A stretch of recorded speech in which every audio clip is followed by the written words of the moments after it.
On Thursday, EASA published a Safety Information Bulletin warning operators of the issue of GNSS jamming and/or possible spoofing surrounding the conflict in Ukraine and surrounding zones.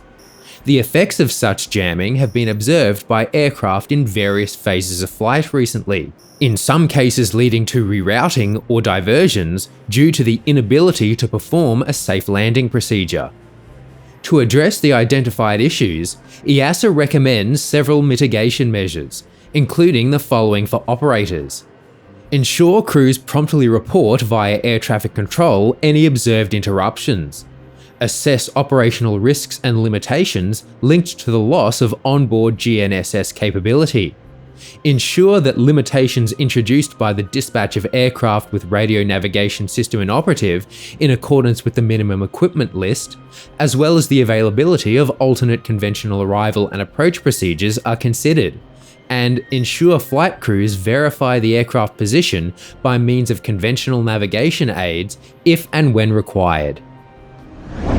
This week, Hong Kong's flag carrier Cathay Pacific announced that in February, they carried just 1.1% of their February 2019 passenger numbers, 31,253 passengers.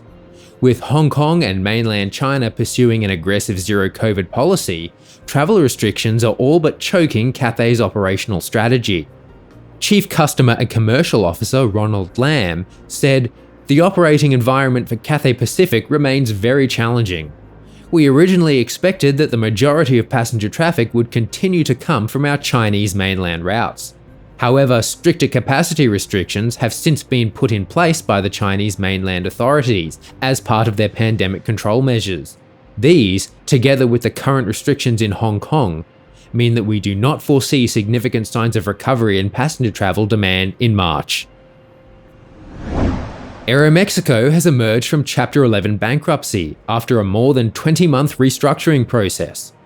The carrier first began the bankruptcy process in June 2020 due to the impacts of the COVID-19 pandemic, the third Latin American carrier to seek US bankruptcy protection after Avianca and LATAM.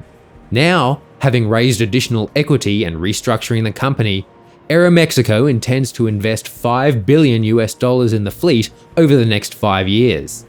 CEO Andrés Conesa said on Thursday, "We look forward to starting a new chapter in our company's history, backed by a sound financial base, solid capital structure, and investors who have full confidence in our future."